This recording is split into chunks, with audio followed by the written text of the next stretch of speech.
All right, welcome to another fun episode of What You Collect. We're here talking with Candy Digital, talking MLB. We're talking with Jonathan Fink, author of some great baseball books. Guys, stay tuned. We're going to be talking all about baseball, all about the collectibles, some fun stories. Here we go.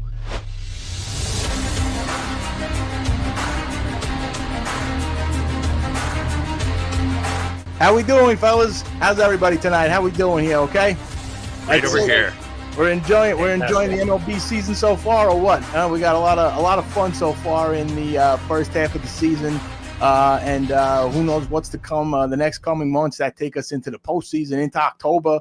This is the fun time of the year here. You know, you wind down summer, and then we go headed right into October and see what teams are sticking in there, what teams came out of nowhere. So what are we thinking, guys? What are those teams that are going to just surprise us here, Jonathan? I mean, as far as you're watching baseball this year, who do you think's that dark horse that's going to bring us into October? Well, I'm a Kansas City Royals fan, so last year we were the dark horse. So it could be anyone. I hope it's us again. But actually, I think it's more the favorites this year. I think that the Yankees are looking good, the Dodgers are looking good, and my money's on the Big Cats this time around. That's all right. So we're going with the Royals. That's it. That stadium there is beautiful. So I always love seeing that in October, getting to see some close matches down there. That'd be fun. That's an exciting young team. You got your Bobby Witt there. We got some good players. Frebo, what do we say? What do we say here this season? Who's our out of the blue surprise? I'm going to stay with my homer pick as a Phils fan. We're going to invest in a left fielder and actually make a run at this thing. Nice. You know, your PaulieWizWit over here. You know, talk about the Phillies. You know, them WizWit sandwiches are my favorite, by the way. They surpass all sandwiches. But I mean, you got to go with the Wiz and you got to go with the onions. You can't do nothing less. Between you and me, I go provolone. No, you go provolone. What is this? That's why I live out west now. Listen, you're safe over there ordering one of those, but you go back home and order your provolone. They're gonna be looking at you sideways. Hey, listen, I'm WizWit, as you all know. Casanova, what do we say? Who's coming out of nowhere here this year with the MLB season? Yeah, good question. Well, so I'll say first, I'm a Texas Rangers fan. Been an up and down season for them. They're still a little bit under the radar. They bounced back a little bit recently, so we'll see. We'll see what's going on there, but. Gosh, you know, the Detroit Tigers are definitely killing it so far this year. They kind of came out of nowhere. So they're looking real strong. And also, I got to say, maybe the Seattle Mariners. They give us fits down in Texas all the time. I don't know if it's just us. I've got a lot of course, AL exposure to what I watch. So I'm a little biased. But, you know, one of those three teams, I wouldn't be surprised if it was one of those. Yeah, no, it's true. It's true. They play some good games, and you never know who gets hot at the right time. I mean, Detroit kind of, has that.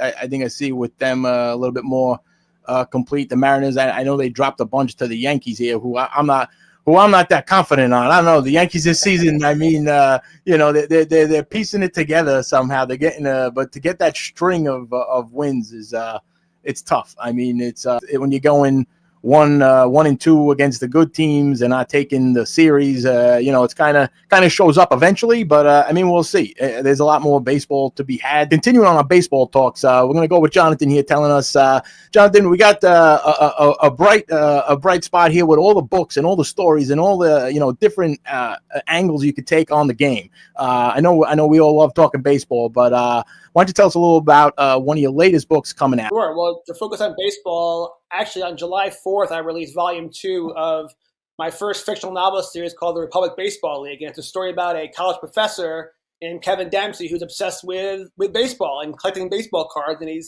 he uses sports as a way to communicate with kids about economics and politics and really talking about capitalism and liberty and free markets and those types of themes. And with baseball, the topics that he writes a PhD thesis on basically all that's wrong with Major League Baseball, right? I mean, here we are, the land of the free. We're America with a capitalistic model, but is Major League Baseball really capitalism? Or is it kind of an oligopoly of 30 teams? And then if you think about it, there's sort of like a fascism component because the way that they treat their minor league players, they don't get paid enough, and they're tied to their teams for 6 years, like indentured servitude, right?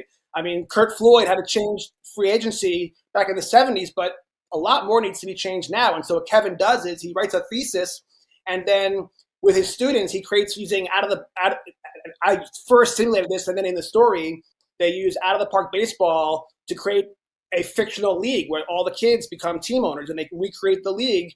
And then in the actual simulation, by the end of it, the MLB teams want to join the league because it's a better league and the fans are all moving to the new league.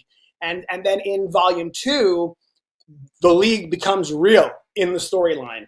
And then eventually Kevin, he basically sells his baseball card collection because it's worth so much money. And he sells, by the way, all of his crypto because he did really well with crypto. And he was able to buy a team. Of course, with the RBL, it's not like Major League Baseball. You don't need a stadium that could hold 40,000. You could have a minor league park that'll be good enough for a team in Wichita or a team in, in Orange County, right? The idea is that, every small town could have a baseball team with this new model because it's leveling the playing field. And so Kevin starts a team, and his students become his interns, start working for the team. And then what I actually do is a lot of the athletes, the players that I've come across through my son's career, who I've met just being a baseball dad, a lot of those players have made it through the show. And then I start to incorporate those players in the storyline through the sim. And so in the end, baseball is saved because, the RBL saves baseball. All the things that were wrong with the game get fixed. And, right now, Major League Baseball, popularity is waning, right? Kids, the Savannah Bananas are so popular because apparently we don't have an attention span anymore. We can't watch a 4-hour game, or we're trying to shorten it, whatever. And Kevin has a problem with all that stuff, right? He likes a long game. What's wrong with a 4.5-hour game where you and your kids can enjoy a day together, right? Everyone's now on their TikTok phone, and it's 2-minute flips, 2-second flips. And so Kevin's trying to bring back authentic baseball. And by the way, time out. I really respect the Savannah Bananas, and I actually feature them in volume 2 as an example of following your passion, an example of the American dream and capitalism. You can create anything. And if you love what you do, who would have thought that I'd become an author, right? But the idea is, anything that you love, you put your passion into it and you can create it. And if you live in a free society, the free country, anything can manifest. And so the idea is that with baseball, I still, I don't love, a lot of the new rules, right? But I also know the rules might change. And if the people care enough, the people will dictate how the rules will change. And I'm hoping that my book will have maybe a slight influence on bringing the game back to, I just saw a video my son just sent me. There's now a new Little League for the Savannah Bananas. So all the kids are doing dances and whatever. And if a foul ball, a dad, the sport evolves. I mean, it's just kind of like what's going on now with it. Like you said, the new rules. You have the ghost runner, you have the pitch count. Your simulation story, I mean, is kind of has a loose tie to reality here. I mean, I know we're kind of in a new generation too, with fantasy sports have been a big thing. How many youth and older people that have been playing fantasy for the last 20, 30 years that it's been out, have just kind of been used to simulation and has been tied into, say, the digital world. Along with the digital world, we have these candy digital collectibles, which, it just kind of goes all along with how things have been evolving with the game. I mean, it is America's pastime. But, it's interesting just to see what the digital aspects and what these simulations and fantasy games and all this has really pulled a lot of new interest and pulled a lot of new businesses out of it. So, absolutely, it's really cool. I mean, I agree. Mr. Casanova, would you like to tell us a little bit on the Candy Digital and just kind of what sparked the beginning of that, and how did the baseball aspect and comic collectibles come into play? Yeah, great question. Actually, maybe I'll kick it to Frebo. Frebo is definitely one of the day 1 or day 2 guys at Candy. I joined a little bit later, so. Frebo, I'll let you take that torch, man. Tell them how Candy got started. It's maybe a little bit of a crazier story than I can articulate. Awesome. Well, we won't get that crazy here, but good deference. So like Aaron is saying, I'm close to a day 1 or maybe a day 1.5. Had the privilege of working on a really early collectibles. Our Lou Gehrig bust, our Jackie Robinson bust, the 2021 All-Star Icons was my first real motion graphics project there. But to, I think, the point of the question, it feels like a natural extension of a baseball card, that we can take something tangible and introduce it right to a digital community.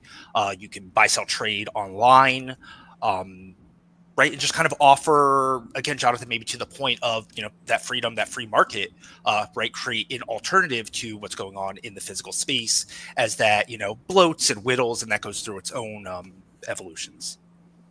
That's true. Yep. It's just really so cool that, once I first saw how, you could see the video highlights almost of the season, some of these milestone moments right off the bat. I was attracted to Candy and what that meant. It's how many years I collected physical cards, and you see that swing right before an epic home run, but that's it. It's frozen in time, and that physical card is a memory, and you gotta try to pull it back and remember exactly how it happened. But with Candy's collectibles, you don't have to. You just watch it. It's there. So you got the whole moment. Some of these great memories through the season, some of these, outfield assists, plays at the plate, game-winning home runs. The whole, video highlight is there. They're limited. The mint on them is just, such a small number, depending on, how rare that actual highlight is. And so I know, Jonathan, you've collected. What are some of the things that? Well, I collect a few things. I think we all collect something. Whether we collect a lot of it and hoard it or not is a different issue.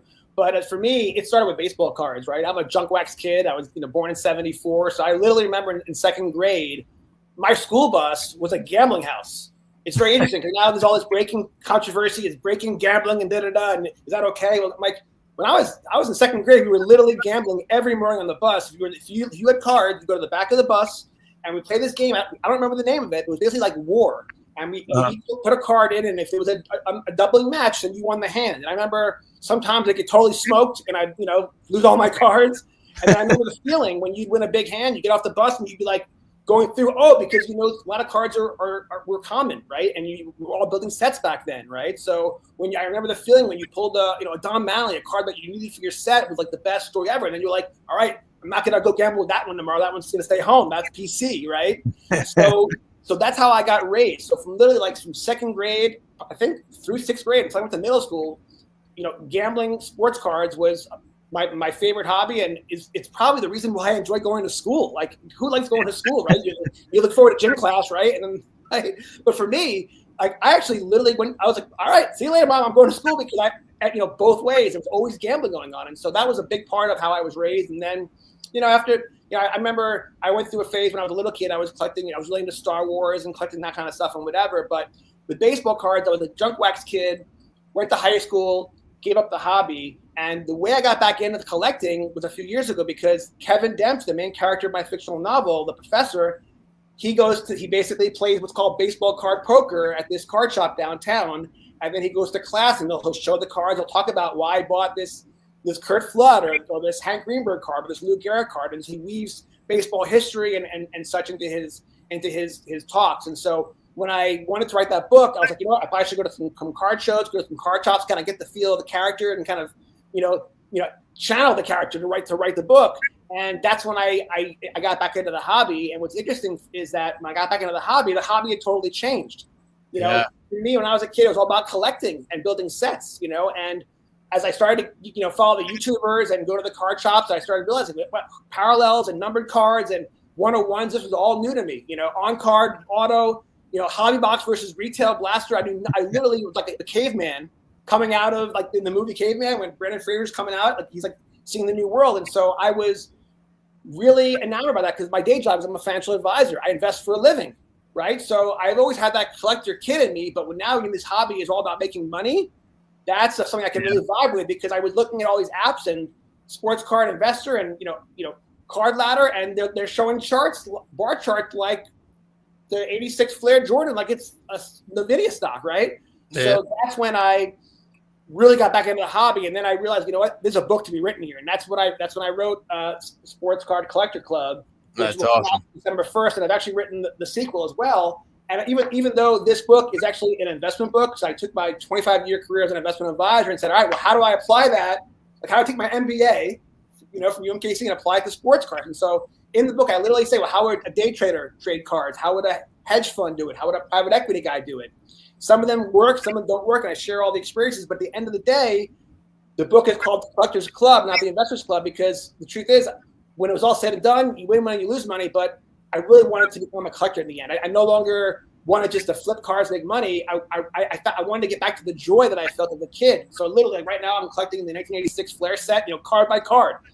Started with one card, like Tree Rollins, at a card show, and then it's Isaiah Thomas, and I'm old school collecting again. And so that's what was my vehicle back into the hobby. But now, as you know, Paulie, I'm now into a whole new way of collecting, because when I was a kid, I never considered investing in anything but sports cards. And in this book, I lose a lot of money going big on certain players who get injured.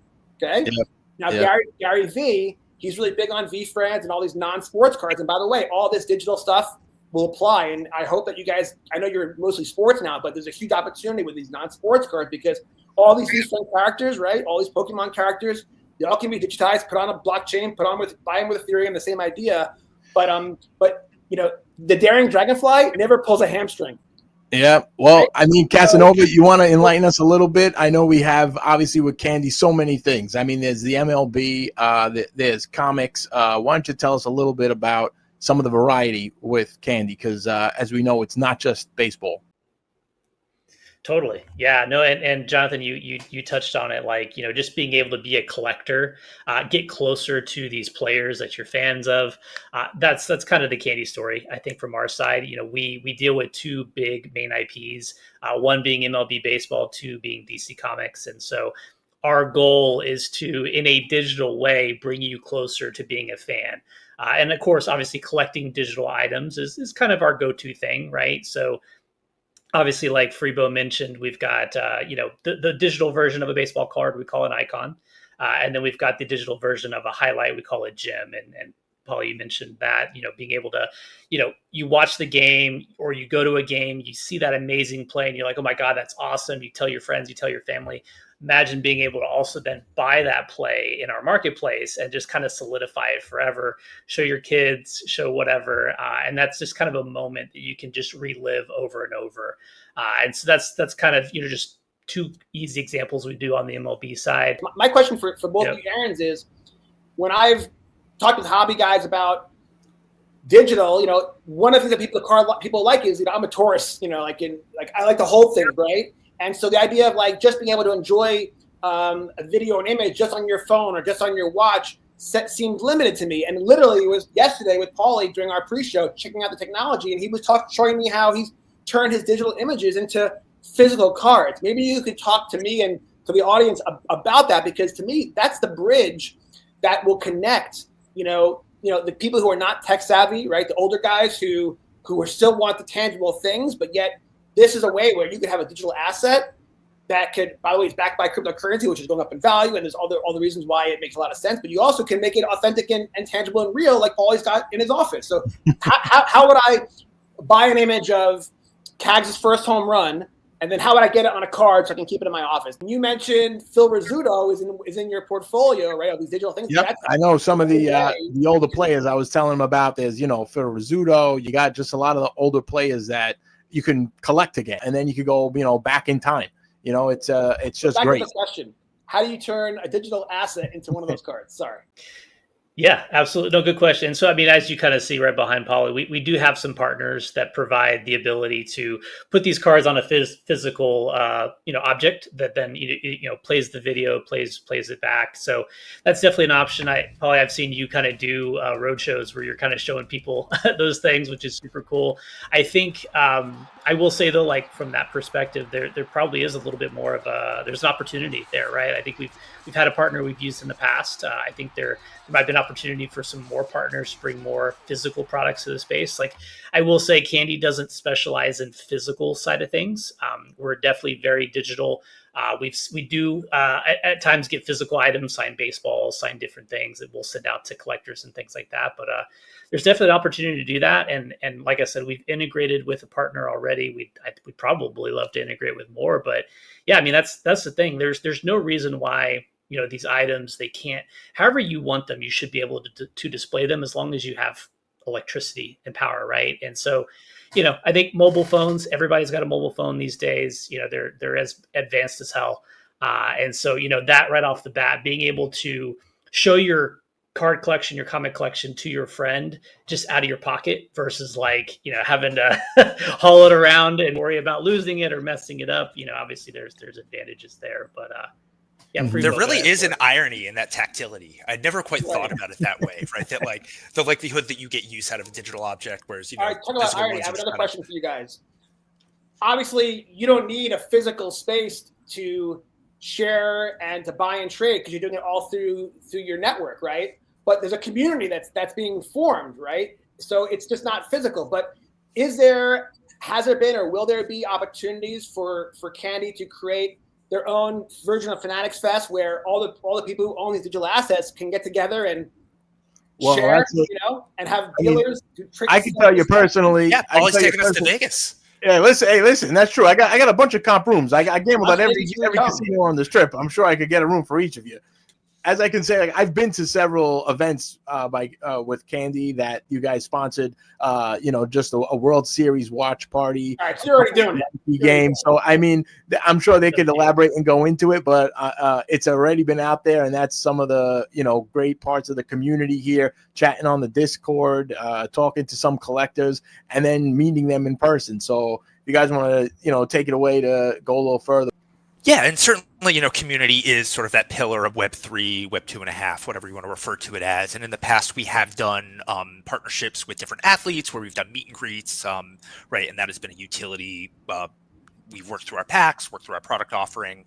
That said, Jonathan, there's definitely desire to do more of that in the future as we start to, build that base. And that is primarily, I think, what we're doing right now is trying to establish our product, establish that user base, and then bring everyone together. No, it's been great because I know some of those aspects where it's just like you get to come together and see everybody in person, chance to meet players, and some of the giveaways that come along with collecting, where it's really cool because sometimes you don't get those opportunities. As you guys want to talk a little bit about, what's going on this season. You have the Sparks, you have challenges, all the different things that you can just, when you make your collection, it's not just sitting there in your account. Same like a physical collection. You're putting them in a shoebox, you're putting them in a book, and that's pretty much it. But you guys want to tell us a little bit about this season, all like the fun and the aspects that come along and what you could actually do with your collection.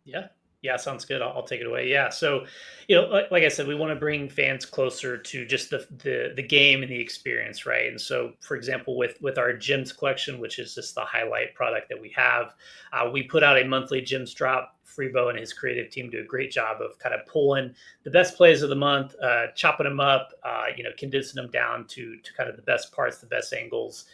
So hats off to Frebo and his team for kind of putting a lot of that stuff together. But not only do we want you to be able to collect highlights of your favorite players, we also want to bring a little bit of a gamification mode to the table. So we have different ways to, once you open up our packs, of course, you can get a collection of, 5 different gyms in one pack. We also insert extra things just to kind of spice things up. So like one thing we insert, for example, is called a Candy Spark card. And so, it's kind of a play of like spark your fandom. And so if you get the Spark card is kind of like a wild card, a joker, or an upgrade type card. So within our website, we also have a challenges section. And so, very frequently, usually we have at least one challenge running, also, probably multiple challenges. But you can go take these gyms to that challenge page. And if you get a particular rare level gym that you like for me, Adolis Garcia hitting a grand slam or something like that, like boom, that's a awesome play. I want to solidify that one forever. You can enter that rare gem into the challenge page, plus use that Candy Spark card, and that'll upgrade it to what we call an epic gem. And so epic gems, that will decrease the supply. So there'll be a quarter less of those available. So it makes it scarce. Also, Frebo and his team, they upgrade the skin. They give it an awesome thumbnail. They put the signature on the image. And then just kind of give it a little bit better look and feel for the highlight. So it's kind of one of those things where like you pull your awesome play, take that awesome play you love and like just upgrade it, make it look super cool so that, at the end of the day, it's a view of the play, but like we're putting this awesome spin on it that it's just like you want to show it off. And I think that's kind of our goal at the end of the day. Give you items that you want to show off, but give you some gamification that kind of gets you engaged, gets you have some fun, and just do different things. So does the user have the ability to ramp up the card to the point where you're reducing the population to a 101? Can you actually go all the way where there's really only one image available of this asset, or that's too extreme? I don't know if we got to whittle down that much because I've got 101, so I'm a little one obsessed right now. That's a good idea. Hey, it's possible.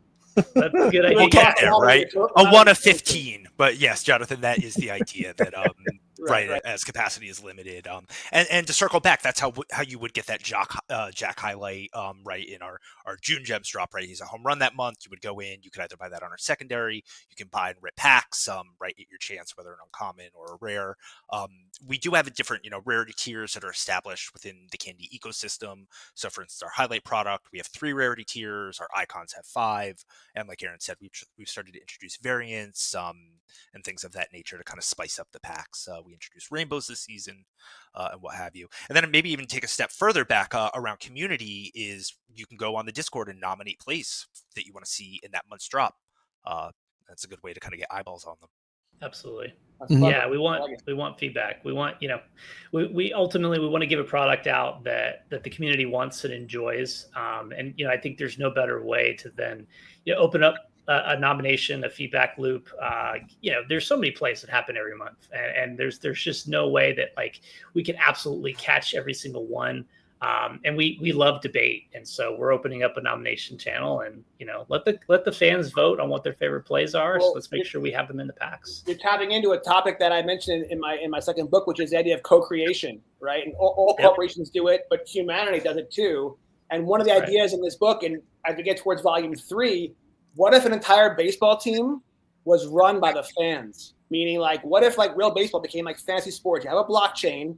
And if we're all fans of the Cleveland Indians and we have a game tonight, we're picking the starting rotation, right? We're picking the lineup. Oh, lefty matchup, and everyone's voting, and the manager basically does nothing because the lineup will be determined by the fans. When it's time to cut somebody, enough fans wanted this guy to get cut and sit down to AAA. So the idea is that eventually Dempsey's in volume. So Dempsey embraces this, and by volume 3, he's got a coup d'état, and the fans kind of take over the team, and do things that he doesn't like. But that's what happens when you have the age of Aquarius, and you have humanity, and we're all making decisions, and we can go different directions with how we want the future to be, whether it's the team or the league. But in your example, your community is helping co-create these cards. You're deciding which cards they created. They are using their currency to reduce the supply and make them more unique and giving them more characteristics. And so when you have essentially your customers, right, community, your customers, creating the products with you, they're going to have an emotional attachment. And how do you get, I remember in business school, they always talked about, Walmart had this, lifetime value of a customer model. How do we measure well, how do you get a customer for life? How do you create something that is so sticky that your community, your customers, why do people still love Pokemon? Is that Target of the day? People were lined up out the store. I'm what is going on? It was Pokemon delivery day, and the snipers were out. But here we are 20 years later, and people love Pokemon so much, and they don't create anything. What you guys are doing is you are empowering your user base to co-create with you, and that's the future, man. That's very unique. Mm-hmm. Not a lot of companies who have products or services can be enabled to be co-created by their customer base, and you're doing that. And so your customers, the more they love it, the feeling that someone gets when they recommend a video, especially if it's a random quirky thing, right? And then it gets tokenized, and then they own it, I could see how the same dopamine hit you would get from ripping a pack and pulling a cool card. This is another level of that. This is Yeah.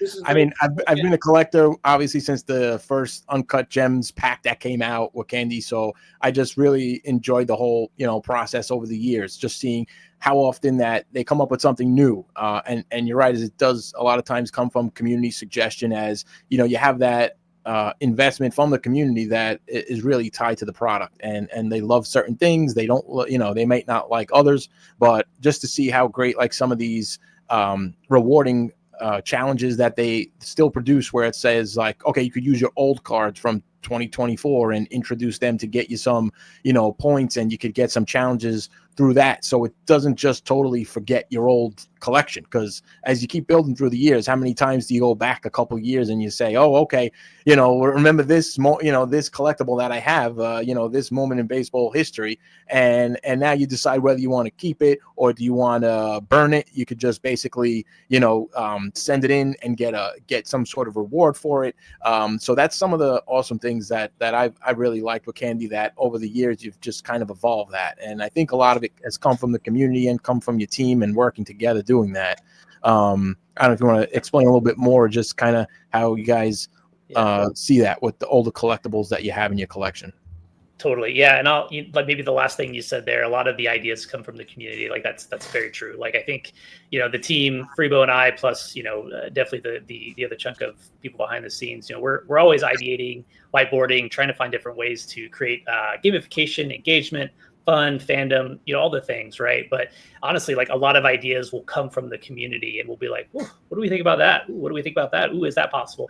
Obviously, some of them are just kind of off the wall and just never going to happen. But like, gosh, you sift through the feedback. There's a lot of good gems that the community suggests. And so burning is definitely one that had been requested on quite a bit. We've done a little bit in the past, but this year we really ramped it up. We really wanted to lead into the customer feedback on that. Like you just touched on, Paulie, the ability, if you have you ripped a bunch of highlight packs back in 2022, 2023, you got the players you wanted, but you got, a chunk of players that like, he's, like you said, you're a Yankees fan. You got a bunch of Red Sox highlights or something, right? You just hate those. That's it. We have light them up.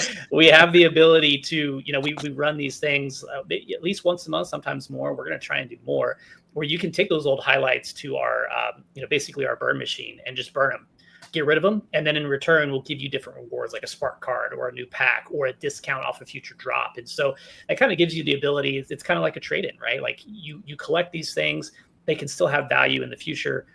We want to make sure things, they're collecting digital dust, but like, you never know. We're going to try and bring in that gamification. And yeah, just keep listening to the community, evolving on the feedback. So hey, who knows? Maybe Jonathan's back of the bus gambling game he used to play could be turned into a digital version. I don't know. Maybe there's something one day, Jonathan. You should throw it in the Discord. I mean, it got you hooked.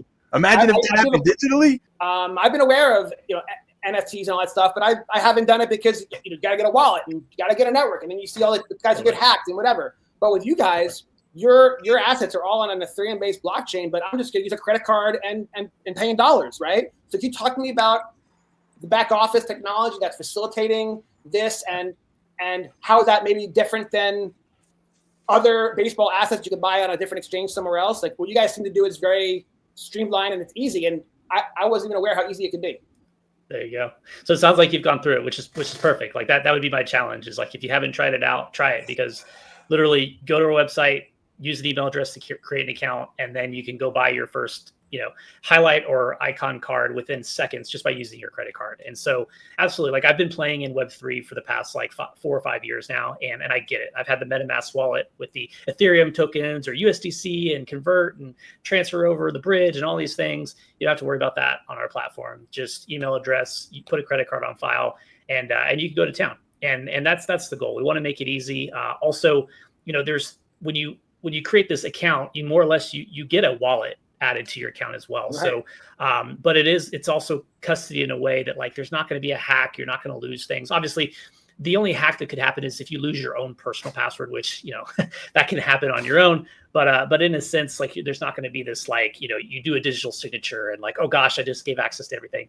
That doesn't happen on our platform. We keep it very straightforward.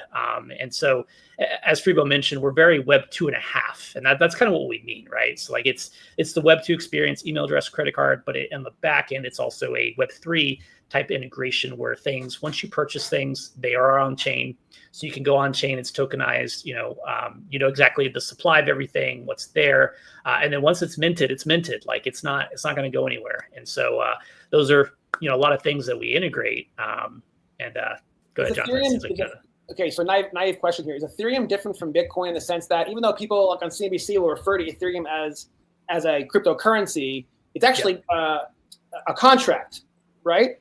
A blockchain contract. So therefore, the point is like, with the value of these cards underlying, like when assets are priced in dollars, like you buy real estate or I buy a car in dollars, and then the euro goes up versus the dollar, the inherent value of what you own in dollars goes up and down based on what's happening in global currency markets. And Ethereum's doing really well right now. All crypto is. So are investors in these digital assets going to benefit by the underinherent value of Ethereum's price going up? Is it going to have a positive impact on the value of this whole portfolio of digital assets? Or is it more like a contract? And so no, the price of these cards will go up and down based on the buy and sell orders, not based on the underlying value of the currency. That's my question.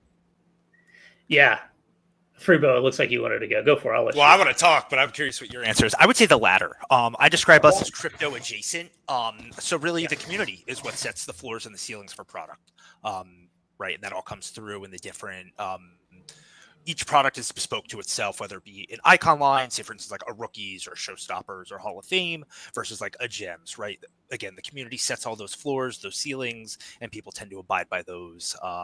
Again, don't need Ethereum, you don't need crypto, but we do have a blockchain. We do have some tech that is very advanced and can become very complicated to run. But Aaron, I'm curious what your take there would be. Yeah. Maybe to circle back to like the beginning question of Bitcoin versus Ethereum, right? So they're both cryptocurrencies on two different types of blockchains, right? And Ethereum is a blockchain that has the ability to do smart contracts, but I wouldn't say Ethereum itself is a contract, right? So I got it. It is an open network where people can create contracts and do different things. And everything that every collection we technically deploy is a smart contract. And so in a sense, it's like, hey, here's our monthly gems drop. That's a contract that has, 40 different plays and an X supply per play. And like that's baked into the contract. And once we deploy that, it's like locked. And so that's kind of the benefit of the smart contracts on chain. And so we adhere to that. Imagine real estate's going to be done this way soon. Well, there you go. I mean, I think there's absolutely a use case for that. And I mean, gosh, if you the DMV follow records would be great. Everything can be tokenized and put on the blockchain. Here, how ironic that it's baseball cards. That was one of the first things to be like the vanguard of this new digital wave. It's just so fun. Maybe it's because we're all geeks, right? I mean, that's But now, just a question: with the current status of the purchasing options that people have to buy on Candy, is it just credit card? Is there any other kind of link, or what exactly are the? Could you buy with Bitcoin? Not yet. And I don't really see a future where you're buying with Bitcoin technically, right? But I will say, so credit card is the main way. Of course, if you do buy, sell, and then you end up kind of positive on something, we'll let you have positive balances on platform too. So you can just kind of reuse that. And then of course we allow withdrawals and things like that. So that's how it is today. And when you buy with a credit card, technically what's happening behind the scenes is we are then gauging like the main token value of the base platform. And technically the platform that we're on today is called Palm Network, Palm platform. And so that uses the native Palm token. And not to get all confusing, but it's just the base token. It's a side chain of Ethereum. But when you make a purchase, use the credit card. We have mechanisms behind the scenes that then just, US dollar value, you purchase something for $5. So how much is $5 worth of Palm token? Okay, make the conversion, boom. And then like your transaction works. And so there's just a lot of that kind of stuff behind the scenes, just converting US dollars to the local currency that happens behind the scenes, but we abstract it in a way that you don't have to worry about it. And so, Right. To your point of like, if Ethereum goes up in value, do these assets go up in value? Like, it's really hard to say because, again, at the end of the day, everything's just US dollars on our platform. And as Frebo mentioned, the value is just based on, the collectors collecting. Are they holding them? Are they selling them? And then, again, kind of our part of our goals here are just to kind of give you collectibles that you want to hold. Like, we don't want you to just buy a bunch of stuff and be like, I hate it, and just sell it, right?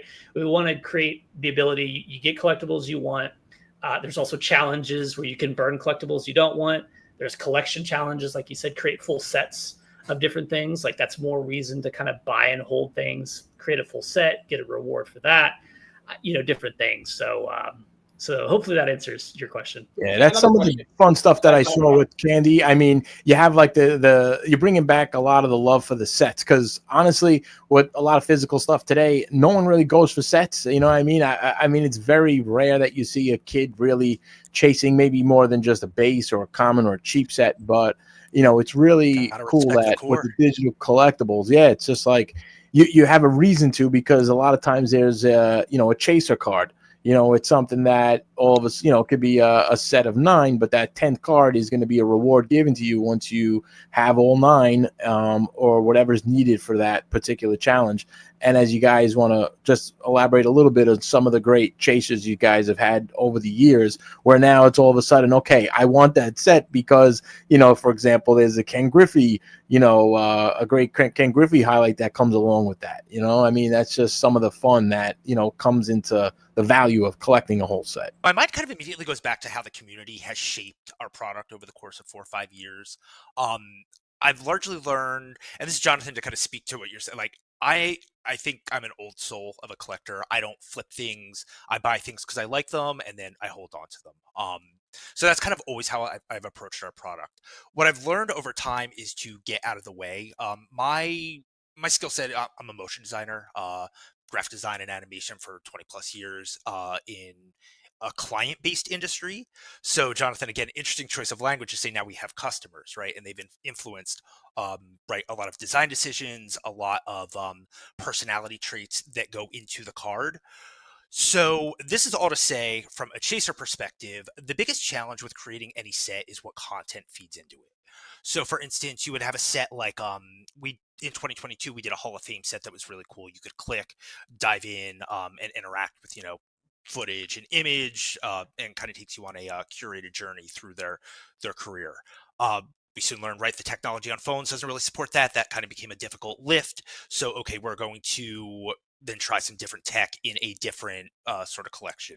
So there's a long-winded way of saying, as we've gotten to 2025, what I think I am most, what I'm proudest of over our collectibles is the simplicity, the efficiency, and the intent of what they've all wanted to do. We've had about 4 or 5 sets this season. Each has represented a different persona of a player, right? Something abstract, but has given us, really distinct product lines as we've gone across. So I don't know if that fully answers the question in terms of chasers, but when it comes down to sort of content, like what players go into a rookie's drop, what content can we leverage in a starting 9 drop? That was the first drop of the year, right? Are we displaying the players, or is this more about their stats, their information, their numbers? We've experimented with that a lot over the past 4 or 5 seasons, and continue to kind of hone in on. And how about a little what's coming for the final, couple months of the season? Just some highlights of what's to come for the future with the MLB, with the DC Comics for the rest of the year. Well, from an MLB perspective, and then Aaron, I guess you can take DC. So we do a monthly gems drop. That's our highlight, right? So it is currently July. We'll see those highlights launch in another 15 some odd days, and then we'll keep that cadence for the rest of the season. We have some icons drops lined up, some special events also that we'll do a couple bespoke drops around. But yeah, Aaron, what does DC have in store? Again, we'll have monthly gems drops for highlights, so you make sure you don't miss any of your highlights. We typically do tent pole drops around all-star icons, Hall of Fame type stuff as well. We don't want to give away too much stuff because we don't want to announce it before it's ready. But these are just kind of things that we've historically done: all-star icons, Hall of Fame icons, and gems. And then we're going to try and mix in. I think you saw at the beginning of the year, we did Tokyo Series icons. It was a very just kind of small limited drop. I think they were like $5 a pack or something like that. Just had some fun.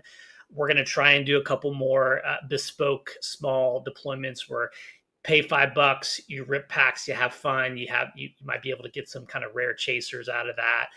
Just kind of bring some kind of not so super expensive, but very engaging type experiences on platform. And so continue to do that. And of course, I'm always game for more burn challenges, collection challenges. Like I'm always, listening to the community in Discord. If you've got a harebrained collection or burn challenge you want to do, let me know. We'll think about it. I'm game to make as many happen as possible. So always looking to do those things. Hopefully you kind of see the theme. Gamification, exclusive content, exclusive products. And like what we can't forget is these things are licensed by MLB. We have the rights to do, licensed highlights and really, licensed icons in the way that we do them. Nobody else can really release them in the content that we do. And so that's just really kind of a value add and something I think sometimes is taken for granted. But at the end of the day, let's just say like candy disappears one day. God forbid, right? You still have licensed MLB collectibles in your wallet that are not going anywhere. And like, I mean, is MLB going to go away? I hope not. Right. I mean, I know, Jonathan, you have some very cool fictional book ideas, but we hope that stays, right? That's great. So there you go. At the end of the day, you've got some licensed collectibles that are definitely, there's so much fun down the road here, guys. And Jonathan, just to close out, want to tell us a little bit about what you have coming out? Yeah, I guess I would self-promote 3 things. First is RBL Volume 2, which is now available everywhere, ebook and paperback and hardback. And then October 1st, I have a new fictional novel series about Beck Jordan. He's a college football player, and I wrote a story called Spirit to the Gridiron. This is Volume 1. I haven't written Volume 2 yet, but I plan on writing it this fall. So this should hopefully be a really another exciting series. And then, of course, what got me on this show, Sports Card Collectors Club Volume 1 comes out December 1st. It's now on pre-sale. And I've already written Volume 2. I'm editing it right now, called The Flip Life. And going to the National in a few weeks. And that could hopefully launch Book 3 called The Card Life. We'll see what happens. But great to be on the show, guys. And great to meet you all. Thank you so much, Jonathan. I already ordered my book. I already got my pre-sale there. Who knows? Maybe one day we got the digital chapter that comes in. You never know. Guys, we'll talk. Yep. All right. You know where to find us. Jonathan, you mentioned at the beginning of the show, I got to ask if you could change one thing about the game, one thing about the sport. Yeah, I would make Major League Baseball like European soccer and have a promotion and relegation system. Relegation league. Love it. Yeah, that'd be cool. Later White Sox. Yep, that's it. The one with the worst record. Rules the day. Yep. Or maybe we combine the ideas. Maybe the one with the worst record gets to be coached by the fans in the next season, right? They vote on it every game. Everybody from their couch gets to elect the lineup, and when the pitcher gets yanked out. I mean, you can't do any worse than last place, right? That's it. All right, guys. Thank you so much. Appreciate it today. Follow everybody here on their social media. Order some books. Check out Candy Digital. Appreciate it. What do you collect, guys? Thank you so much. We'll talk to you soon.